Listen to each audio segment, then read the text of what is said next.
ঈদের সংস্কৃতি হচ্ছে তাকওয়া ভিত্তিক, সুন্নাহ ভিত্তিক, পরিবার কেন্দ্রিক, গরিব বান্ধব, অপচয় মুক্ত এবং আল্লাহর স্মরণে পরিপূর্ণ।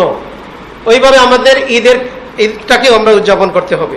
গুনাহ থেকে বেঁচে থেকে আমাদেরকে ঈদকে উদযাপন করতে হবে। সম্মানিত উপস্থিতি, এই ঈদের সাথে একটা বিষয় হচ্ছে কুরবানি।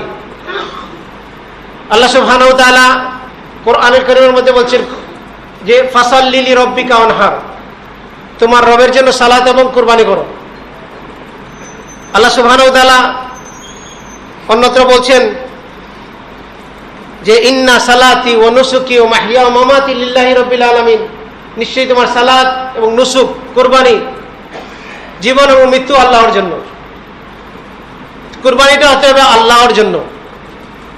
আমরা কুরবানির এখন তো আর হাটে যেতে হয় না, অনলাইন থেকে অনেকে কিনে ছবি দেখায়, দেখো আমি এটা কিনছি অত টাকা দিয়ে। তো আরেকজন দেখে বলতেছে যে তুমি তো অনেক লাভ করে ফেলছো। আগে বাজারে নিয়ে যায়, তখন জিজ্ঞেস করে যে এটা কত দিয়ে কিনছেন।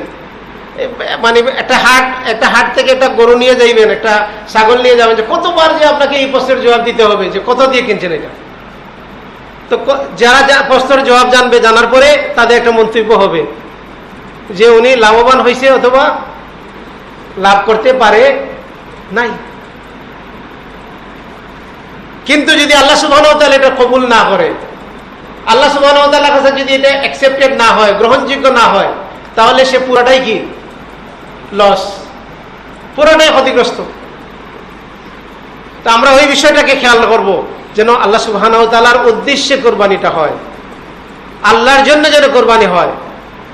আল্লাহ সুবহানাহু ওয়া তাআলা আমাদের প্রতি রহম করছেন। পূর্ববর্তী নবীদেরকে বা পূর্ববর্তী শরীয়তে এটা ছিল না যে কোরবানির থেকে মানুষ উপকৃত হবে। আলহামদুলিল্লাহ, আল্লাহ সুবহানাহু ওয়া তাআলা আমাদেরকে সুযোগ করে দিয়েছেন যে আল্লাহ আমাদেরকে কোরবানি অ্যাকসেপ্ট করবেন, পাশাপাশি আমরা নিজেরাও উপকৃত হতে পারবো, আমরা এগুলো ভক্ষণ করতে পারবো, খাওয়ার সুযোগ করে দিয়েছেন। সেই জন্য আল্লাহর কৃতজ্ঞতা প্রকাশ করতে হবে এবং ভীত সন্ত্রস্ত থাকতে হবে যে আল্লাহ সুবহানাহু ওয়া তাআলা যে আমার কি কোরবানিকে কবুল করবেন কিনা, না আমার কোরবানির মধ্যে রিয়া হচ্ছে কিনা, লোক দেখানো কিছু আসতেছে কিনা।